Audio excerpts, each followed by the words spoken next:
애플의 컴퓨터의 창시자인 공동 창업자죠. 스티브 잡스가 그 회사가 자꾸만 공회전을 돌면서 회사가 앞으로 전진하지 못하는 거예요. 어떻게 이 회사를 좀 더 멋진 회사로 만들까 고민을 하고 있는데 좋은 소식이 하나 들렸어요. 그것은 뭐냐면 펩시콜라라는 미국의 콜라 회사가 있는데 이 콜라 회사는 코카콜라라는 회사가 항상 부동의 1등을 하고 펩시콜라는 2등밖에 못하는 거예요. 그런데 거기에 38살 된 젊은 사람이 거기에 최고 경영자로 오자마자 그 신화가 깨졌습니다. 그래서 부동의 1위를 했던 코카콜라가 펩시한테 뒤지는 사건이 일어났습니다. 그 경영자는 존 스컬리라는 사람입니다.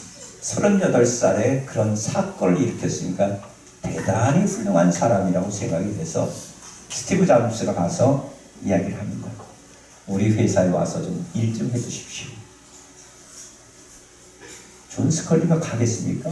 지금 자기 회사가 탄탄대로로 부동의 1위였던 코카콜라를 깨버리고 매출액도 급상승하고 있고 자기는 또 그 자리에 앉아있으면 얼마나 편한 자리겠어요. 이미 이제 기세가 꺾이기 시작을 했으면 자기는 가만히 있어도 돈도 벌고 명예도 얻을 수 있는 거예요. 스티브 잡스가 시간만 되면 가서 이야기합니다. 그래도 뭐 요즘동입니다. 그렇게 몇 년 동안 하다가 존 스컬리가 44살이 되던 해에 이 스티브 잡스가 화가 나서 쫓아가서 면담을 하자. 또 면담이 이루어졌어요.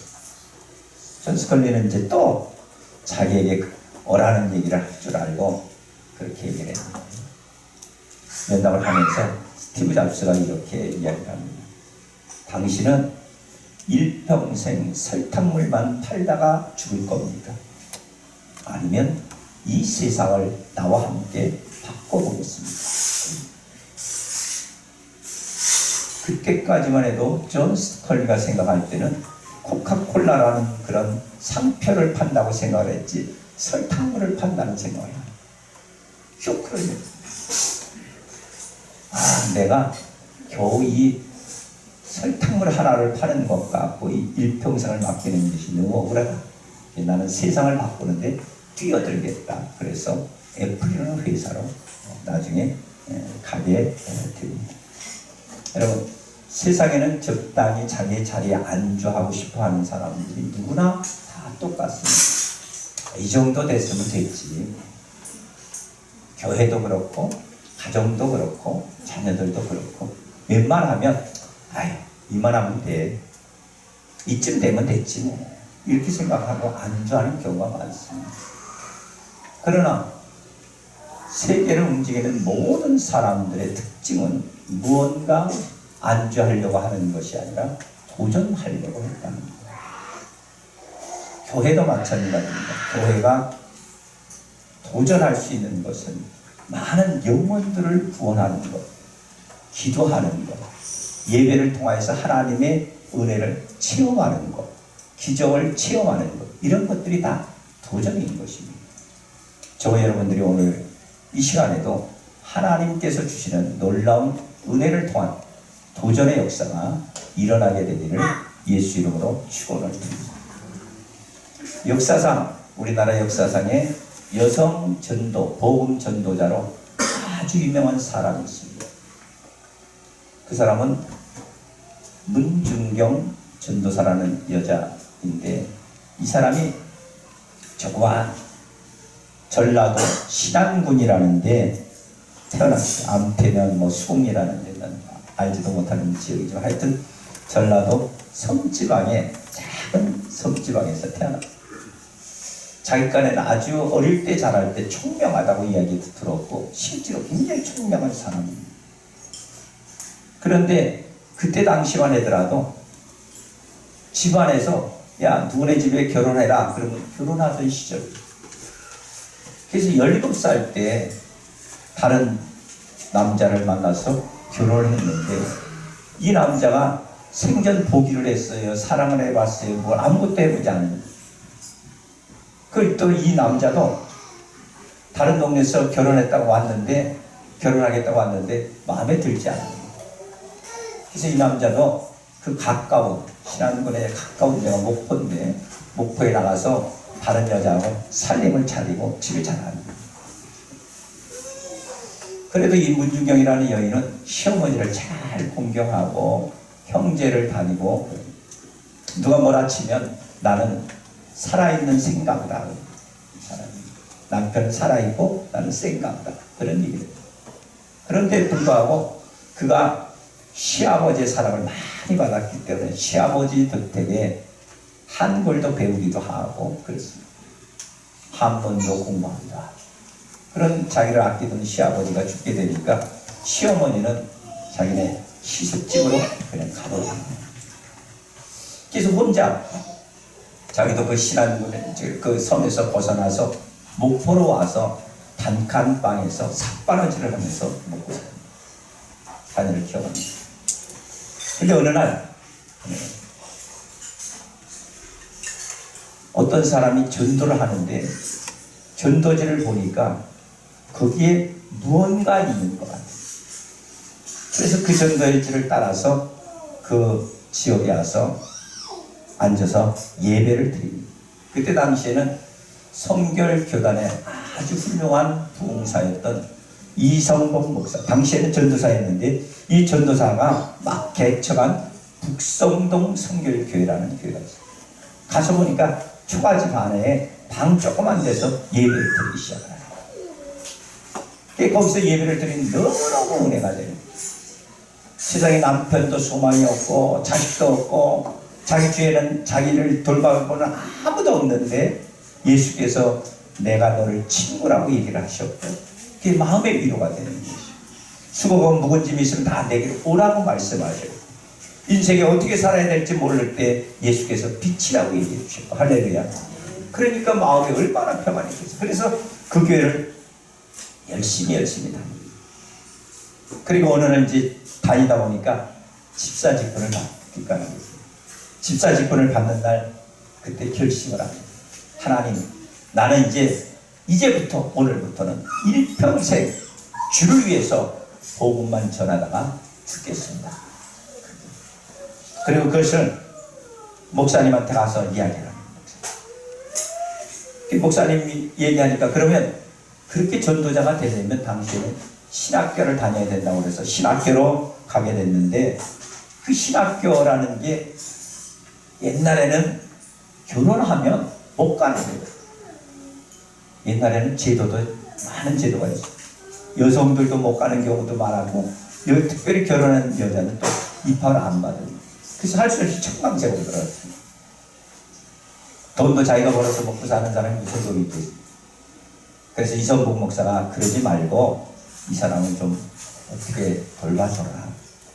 이성복 목사님이 성결교단에서 대단한 힘을 가지고 계셨을 때니까 그래서 정식 학생이 되고 그때서부터 이제 장학금이라든지 기숙사에 들어갈 수가 있었습니다.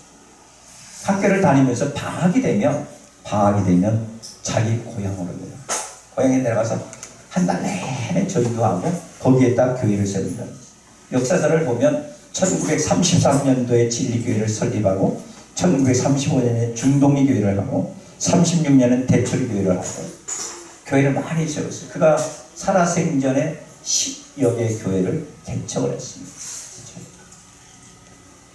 졸업하고도 열심히 복음을 전하는 거예요. 나룻배를 타고 이 섬에서 저 섬으로 가서 복음을 전하는 거예요.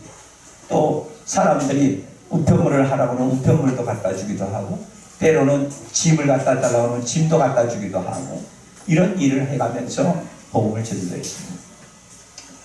기록에 보면 그가 1년 동안에 얼마나 전도했는지 고무신이 9켤레가 달았다고 이야기합니다. 그만큼 많은 전도를 합니다. 그렇게 전도를 하다 보니까 하나님께서 그에게 신유의 은사를 주셔서 가는 때마다 또 병을 고치고 귀신을 내쫓고 그런 역사를 나타내다 보니 사람들이 말하기를 섬마을 여의사다, 그런 별명까지 지어주십니다. 그런데 일제시대 때는 사실 신사참배를 하도록 되어 있는데 신사참배를 안 한다고 계속 고문을 하니까 모진 고문을 합니다. 고문을 할 때마다 부른 노래가 환난과 핍박 중에도 성도는 신앙을 지켜. 환난과 핍박 중에도 성도는 신앙을 지켜. 그리고 힘들 때마다 에스겔서 4장 16절을 죽으면 죽으리라 하는 그런 마음을 가지고 전도를. 그래 이제 해방돼서 일본 사람들이 다 물러가게 되고 이제 전도하나 싶었더니 6.25 전쟁이 일어나요. 특별히 그 지역에도 마을을 지키기 위해서 국군들이 파송된다는 이야기를 듣고 남아있던 공산당들이 데려다가 예수를 믿는 사람들을 다 처참하게 죽입니다. 백사장에서 예수를 믿는 사람 많은 사람들을 죽이는데 공산주의는 그냥 사람을 죽이지 않았습니다. 몽둥이로 개 패듯이 패고 그렇게 죽입니다. 요즘 좌파 이념 정쟁이 많은데 공산주의라는 무서운 예수를 믿는 사람들의 씨를 말리려고 하는 공산주의의 특징. 그래서 사람들을 많이 두드려서 죽이고 그랬는데 문전도사 앞에 왔을 때는 딱 보니까 전도를 많이 했거든요. 전도를 많이 했고. 그랬더니 그냥 전도를 많이 했으니까 죽인다 그런 것이 아니라 이 니은니은은 새끼를 많이 깐 씨앗타기구만 그러면서 몽둥이를 내려쳐 죽였다. 그것도 부족해서 총으로 쏴서 죽였습니다. 그래서 1950년 10월 4일 날 예수 때문에 예수 믿다가 59세의 나이에 총 맞아서 죽은 그런 순교자가 된 사람이 문준경 전도사입니다. 기회가 있으면 우리도 신안군에 가면 아주 문준경 전도사의 무덤, 그 다음에 그가 개척한 교회 이런 데를 성지순례처럼 볼 수가 있습니다. 그의 수양단을 삼았던 백정희 전도사가 그때 당시 941생으로 살아나서 그때 죽는 장면들을 기록을 해서 오늘날까지 기록에 남아있습니다.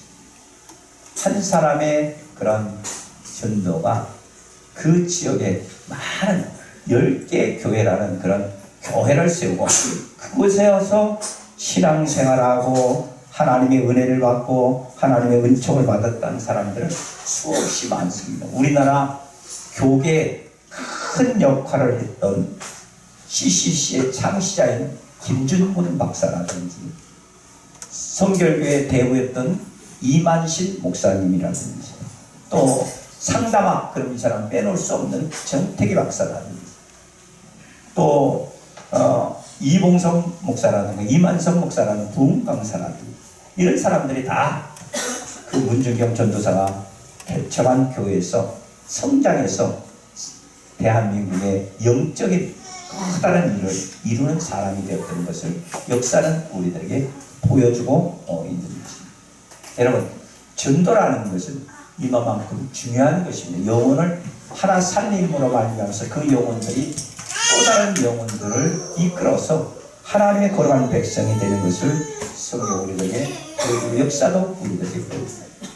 오늘 본문의 말씀은 예수님께서 전도가 얼마나 중요하냐라는 것을 우리에게 보여주는 것입니다.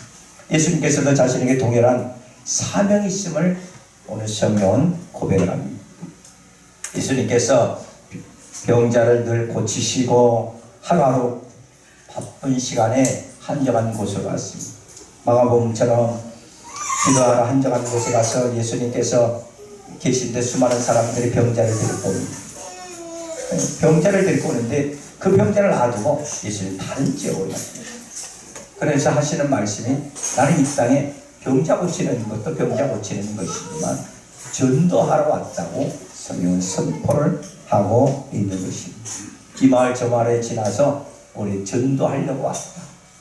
그러니까 전도라는 것은 대단히 중요한 역할을 하는 거죠. 전도는 예수님 자신도 이 땅에 오셔서 전도하려고 한다. 그러므로 우리 전도하는 것은 그냥 되어지는 것이 아니라 하나님께서 특별한 은혜를 주시고 은총을 주시는 그런 사람이 아니라 예수를 따르는 모든 사람은 전도해야 된다. 예수님의 사명과 똑같은 사명을 우리가 가졌기 때문인 것입니다. 그러므로 하나님께서 주시는 은혜를 통해서 저와 여러분들이 예수님의 사명을 저와 여러분들도 따라가는 은혜가 있기를 예수 이름으로 축원을 드립니다. 선교도 마찬가지로 오늘 오후에 선교에 헌신 예배를 드리는데, 선교라는 게 어떤 한 사람이 선교를 하는 것 그거가 끝나는 것이 아니라 그 한 사람을 위해서 중보기도 하는 사람들도 있어야 될 것이고, 그 한 사람을 위해서 동역자들도 필요할 것이고, 그 한 사람을 위해서 물질로 후원하는 사람도 필요한 것입니다. 그래야 선교가 되는 것입니다. 우리가 말로 세계 선교한다, 나는 선교의 사명이 있다, 그렇게 얘기하는 것은 우리가 수없이 많은 그런 사람을 도와주고 있을 때 세계 선교가 이루어질 수 있다는 사실을 반드시 기억하게 되시기를 예수 이름으로 축원을 드립니다. 그래서 선교한다, 여러분들이 다 남으셔서 선교 헌신 예배도 드려야 될 것이고, 물론 선교 헌신 예배도 많이 드리셔서 선교하는데, 하나님 내가 선교하는데 조금이라도 내 마음을 드립니다, 내 심령을 드립니다, 내 정성을 드립니다 하는 그런 마음을 갖는 자세가 되기를 예수 이름으로 축원합니다. 그렇다면 예수님을 믿고 따라야 전도가 되는 것입니다. 예수를 믿지 않고 예수를 따르지 않으면 전도하지 못합니다.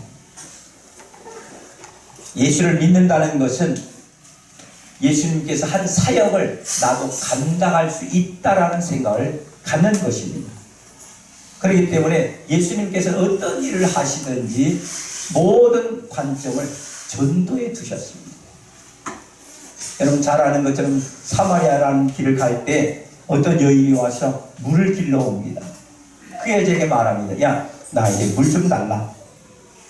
그런데 당신하고 나하고는 이방인이고, 당신은 유대인이고 난 사마리아 사람인데, 유대인하고 사마리아 사람하고 잘 상종도 안 하는데 어떻게 물 좀 달라 하느냐. 그랬더니 예수님께서, 야, 내가 당신에게 주고 싶은 목마르지 않는 영원한 생수를 주려고 내가 이야기를 꺼내는 거야. 그렇게 가르쳐 줍니다.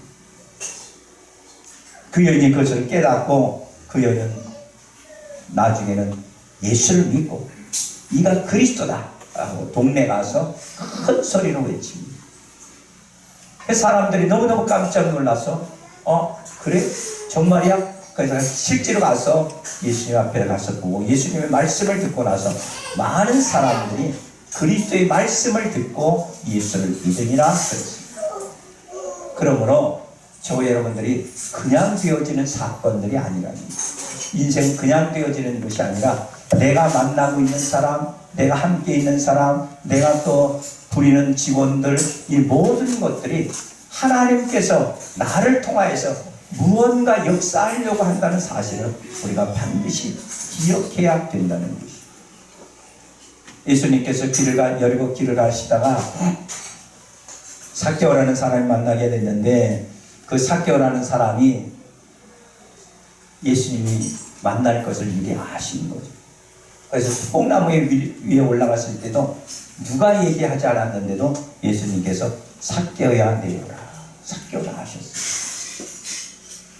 그리고 내 집도 너와 네 집이 구원을 얻을 그런 백성이라는 것도 선포해 주십니다.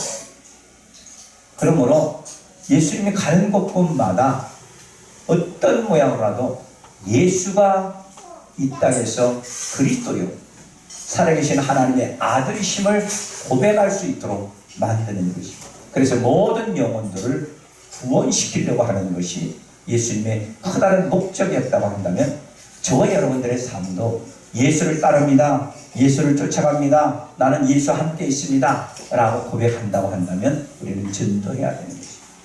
예수님께서 인자에 온 것은 잃어버린 자를 구원하려고 오셨다고 성경 말합니다. 그러면 저 여러분들이 전도를 하는, 영혼을 구령하는 아름답고 복된 성도가 되셔서 진정으로 예수를 믿고 따르는 성도가 되시기를 예수 이름으로 축원을 드립니다. 또 전도는 성령의 충만한 증거 중에 하나입니다. 성령에 충만하지 않으면 전도하기 어렵습니다. 사도행전 1장에 그렇게 말씀을 합니다. 너희가 성령이 임하시면 너희가 권능을 받고 예루살렘과 온 유다와 사마리아 땅까지 이르러 내 증인이 될 것이다. 너희가 성령을 받게 되면 증인이 될 것이다. 다른 말로 하면 성령 못 받으면 증인되기 어렵다, 그런 말인지도 모릅니다. 그래서 실제로 그는 성령의 충만함을 받기 위해서 마가다락방에서 110명이 모여서 열심히 기도합니다. 성경은 그때의 광경을 이렇게 말합니다. 오순절날이 이미 이름에 저희가 한 곳에 모였더니 호련히 하늘부터 급하고 강한 바람 소리가 있어 저희가 앉은 온 집에 가져가고 불의 해가 같이 갈라지는 것이 저희에게 보여 각 사람이 이마에 뜨니 저희가 다 성령의 충만함을 받고 성령이 말하게 하심을 따라 다른 방언으로 말하기 시작합니다. 할렐루야. 벌벌 떨고 예수 믿는 사람이라고 이야기하면 어떡할까? 그렇게 벌벌 떨던 제자들. 심지어 예수님을 그렇게 쫓아다녔던 베드로는 3번이나 부인했던 그런 상황에 있을 뿐입니다. 그런데 그들이 기도하고 난 다음에 환경이 변화됐어요. 요한복음 20장 19절에 말하기에 이날 안식 후 첫날에 때에 저희들이 제자들이 유대인들을 두려워하여 모인 곳에 문을 닫았다. 예수님 십자가에 달리시고 난 다음에 두려워서 문을 닫고 자기네들끼리만 있는 그런 환경이었습니다. 그런데 성령의 충만함을 받고 난 다음에 성경 우리들에게 이렇게 말씀을 합니다. 그들을 불러 경계하여 도무지 예수 이름을 말하지도 말고 가르치지도 말라 하니 베드로 요한이 대답하여 가로되 하나님 앞에서 너희 말 듣는 것과 하나님 말씀 듣는 것이 옳은가 판가. 우리는 보고 들은 것을 말하지 아니할 수 없다 하니 전도하지 않으면 견딜 수가 없다 라고 성경 우리들에게 가르쳐줍니다. 그래서 많은 사람들이 그들의 전도함을 듣고 3,000명이 변화되고 5,000명이 변화되는 역사가 일어난 것을 성경 우리들에게 가르쳐줍니다.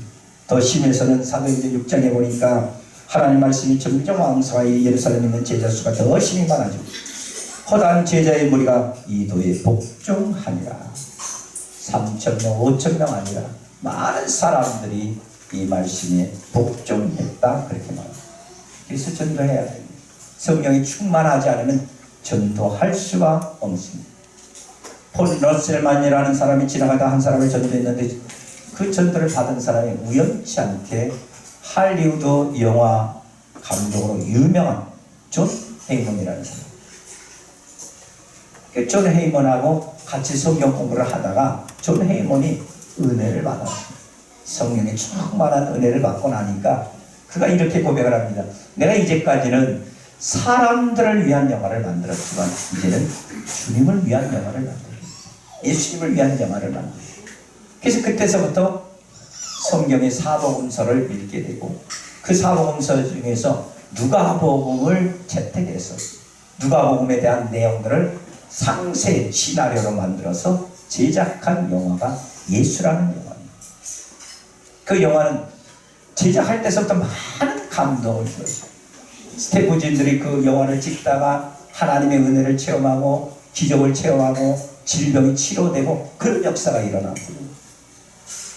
뿐만 아니라 이것이 상영될 때도 많은 기적의 역사가 일어나고 오늘날은 저 아랍과의 많은 전도용으로 사용되는 귀한 영화가 되었던 것을 우리는 기억해야 됩니다. 히틀러 나치 독일 지배하던 시절에 나치에 저항하던 사람들 중에 하나 마틴 니멜러라는 목사님. 니멜러라는 목사님이 저 공산주의는 나쁜 녀석들이야. 난 저들하고 상대를 안 해. 그리고 감옥에 들어가서도 말을 입을 닫아버렸어요. 근데 어느 날 꿈을 꿨어요. 꿈을 꿨는데 보니까 히틀러가 예수님 앞에 가서 서 있는 거예요. 심판을 받고 있어요. 그때 예수님 묻습니다. 너는 왜 나를 믿지 않았느냐? 그랬더니 히틀러가 나에게 복음을 전해준 사람이 없었습니다.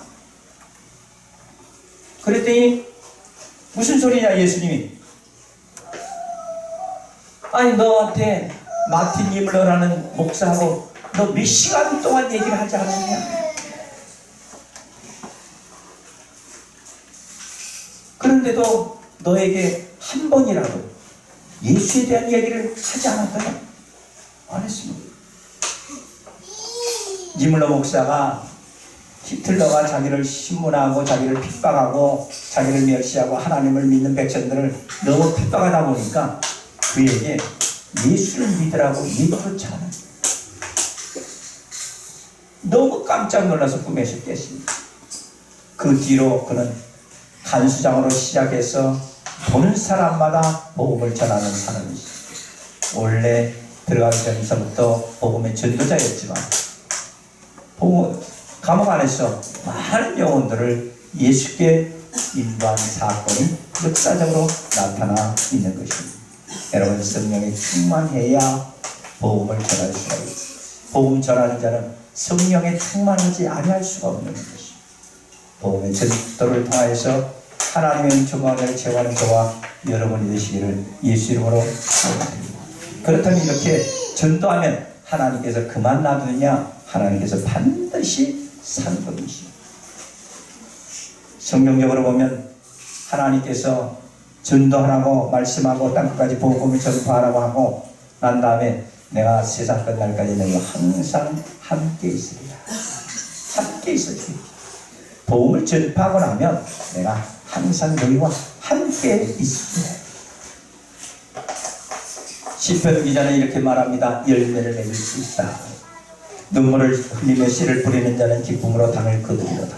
울며 씨를 뿌리는 자는 정녕 기쁨으로 그 단을 가지고 돌아오리라.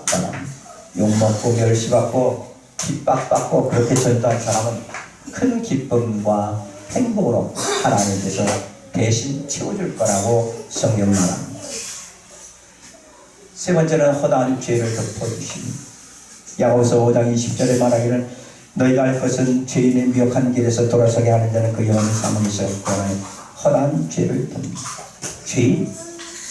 죄인들을 거기서 돌아오게 하면 하나님께서 너희들에게 사망에서 구원해서 허다한 죄를 덮어주십니다. 우리 죄를 덮어주십니다. 우리가 좀 잘못했다 할지라도 전도하는 사람들은 하나님께서 죄를 많이 덮어주신다고 성경 우리들에게 가르쳐주고 있는 것입니다. 그러므로 저와 여러분들이 하나님 앞에 전도하는 그런 심령을 가져야 됩니다. 전도하지 않으면 죄, 알고도 전하지 않으면 죄가 된다고 했습니다. 알고도 행치 않으면 죄가 된다고 했습니다. 그래서 고린도전서 9장 16절에 말하기를 만일 복음을 전하지 않으면 너희에게 화가 있을 것이다. 전도하지 않으면 화가 될 것이다. 저 여러분들이 전도하는 은혜가 있기를 예수 이름으로 축원드립니다. 아시아존에서는 중국이 우리나라보다 훨씬 복음이 먼저 들어왔습니다. 복음이 먼저 들어와서 많은 사람들이 선교사들도 많이 들어와 있고 그런데도 불구하고 그들을 전도하지 않은 결과 중국이라는 나라가 공산당에 멸망당한 비참한 나라가 되었습니다. 구라파에서도 많은 나라가 예수를 믿고 하나님의 걸어가는 나라가 되었는데도 불구하고 전도하죠. 그래서 바이킹이라는 해적들이 그 지역에 있는 사람들을 막 노략질하고 그랬는데 오히려 그 여인들이 가서 그리스도의 복음을 잘 전해서 오히려 바이킹 했던 나라 했던 노르웨이라든지 또는 스웨덴이라든지 덴마크라든지 이런 나라들이 오히려 지상의 낙원이 됐습니다. 전도해야 하나님께서 그들에게 풍성한 은혜의 은총을 주시는 거예요. 그 다음에 전도해야 치료됩니다. 영국에서 4번이나 수상을 역임했던 많은 사람의 존경을 받는 크레드 스톤이라는 수상에게 한 젊은이가 찾아와서 그랬습니다. 마음속에 있는 슬픔 어떻게 치료합니까? 한 가지 방법이 있습니다. 무엇입니까? 예수를 믿고 구원을 받으십시오. 그리고 전도하십시오. 그러면 당신 마음속에 있는 슬픔을 치료받을 수가 있습니다. 이렇게 이야기를 했습니다. 여러분, 여러분들이 질병이 있습니까? 그러면 전도하면 질병이 치료된다고 성경 우리들에게 가르쳐주고 있는 것입니다. 그 다음에 성경 우리들에게 하나님께서 먹을 것으로 우리들에게 보상해 주십니다. 마태복음 10장 9절부터 10절에 너희가 전대 금이나 은이나 도로 가지지 말고 예요 주머니나 두보롯이나 신이나 지팡이를 가지지 말고 이런 일꾼이 저먹을 것을 받는 것이 마땅하다. 보상을 받는 하나님의 일꾼은 보상을 받는 디모데전서 5장 18절에도 성경이 이르시되 곡식을 밟아 떠는 소의 입을 망을 씌우지 말라 하였고 또 일꾼의 그 상을 받는 것이 마땅하도다. 하나님께 상을 받는 것이 마땅하다. 소에게 마음을 씌우지 말라. 소라는 놈은 일 잘하는 일손은 안 잡습니다. 먹을 것을 계속 일 잘하고 일도 안 하고 피둥피둥 있는 놈은 잡아서 먹어야 돼요. 그래서 죽습니다. 우리 영도 우리가 일하지 않으면 우리 영도 죽습니다.